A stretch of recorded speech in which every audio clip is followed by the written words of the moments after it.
Good evening, everybody. This is Steve with Real Progressives. We're gearing up for Occupy inauguration tomorrow. It's very exciting for us. We're going to be live at Malcolm X Park in Washington, D.C. Be there at 9:30 a.m. And we'll have people like Jill Stein there. We'll have Real Progressives covering all day. We're hoping for a massive crowd, massive turnout.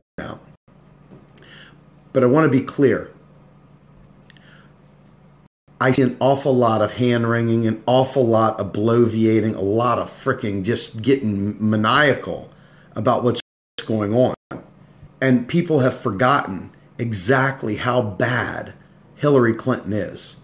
They have forgotten how bad life can be under the vaunted vote blue. I cannot find it in myself to suddenly get any more animated than I was before. I was already anti-Clinton, and I'm just as anti-Trump. But to act like somehow or another Donald Trump is somehow or another a greater evil than Hillary Clinton defies all logic, defies every bit of truth that we know as a people. And I refuse, absolutely refuse, to play dumb and fall in line with the friggin' crazies. Bottom line, I don't have 4 years to lose.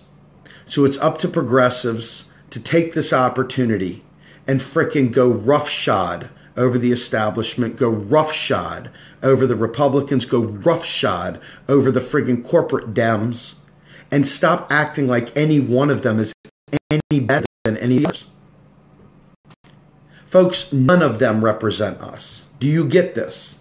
If you don't get this, we got some serious problems. None of them, not one of them represents our best interest. Not one of them.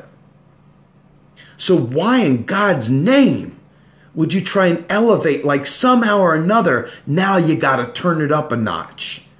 We've had to turn it up a notch this entire time, folks. Ain't nothing changed. Hillary is not going to be at the Women's March. You know why? She's going to be hanging out with her homie, Donald Trump, at his inauguration. That's right. So all this faux, oh my God, Trump. Let's not be idiots. The fact of the matter is that Hillary and Donald Trump are one person with different genitalia. Both of them are stupid, both of them are moronic, and neither one of them represent us. So I'm going to behave exactly as I've behaved for the last year. I'm going to continue to fight for my peeps. You know, folks, I don't know if you remember this, but I got my Bernie shirt on, and this is what, even though he's not acting the same as he used to be, that's where my mind is. You see, I'm a progressive, and I'm going to keep reminding people of what it is that we're fighting for. I'm not just fighting against Donald Trump. I've been fighting against these bastards forever. This is about who we are today and going forward. So for me, when I go to Occupy tomorrow, when I speak, my message is not going to be just another regurgitated anti-Trump message, even if that makes people go, woo! No, my message is going to be one of building a movement based in truth. It's going to be one based on macroeconomic reality. It's going to be one based on pushing the progressive agenda forward. And it's going to be one of talking about how we as a movement actually make progress and not just look like a bunch of angry school kids. Folks, I want to win, and I want to win big.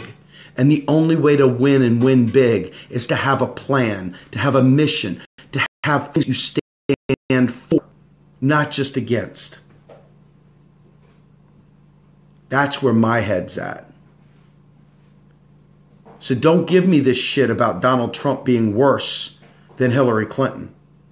The Democrats are the ones red baiting us, trying to get us into war with Russia now. The Democrats are the ones trying to get us into war with Syria. The Democrats have been bombing the world all over, 7 frickin' countries under Obama. Stop telling me that I've got to worry more now than I did yesterday. Stop telling me that. Stop telling me that. I am a progressive. I am not a Republican. I am not a Democrat. I am a progressive, and I support progressives wherever they are. And that means that in order for us to make progress, we got to stand for something. It's not good enough to stand against something, because there's millions and millions and millions of Trumpers out there that are 1 degree away from being a progressive. They're 1 degree away. They just couldn't stand voting for the Hildebeest. So they went and made this thing. They did this bad thing. But what else choice? They voted, most of us voted for Jill, right? I mean, let's be fair. But a lot of them voted for frickin' Hillary. God bless them. It's up to us to provide the torch that leads the way. And you can't lead with hate. That has a short shelf life. And for all the people that want to fan the flames of hate for the whole time, folks, people burn out. That is not sustainable progress. It is not sustainable progress. You can do that for a short period of time, and eventually you're going to get really bored really fast, and you're going to check out, just like every other frickin' election where people just check out. Our progress is dependent, 100% dependent on us fighting for truth, not fighting against something, but fighting for something. So let's keep the message, always smacking evil where evil belongs, and always providing an answer for the hope that lies within. So with that, I'm Steve Grumbine with Real Progressives. I hope to see you in D.C. tomorrow. I'm out. Have a good night, everybody.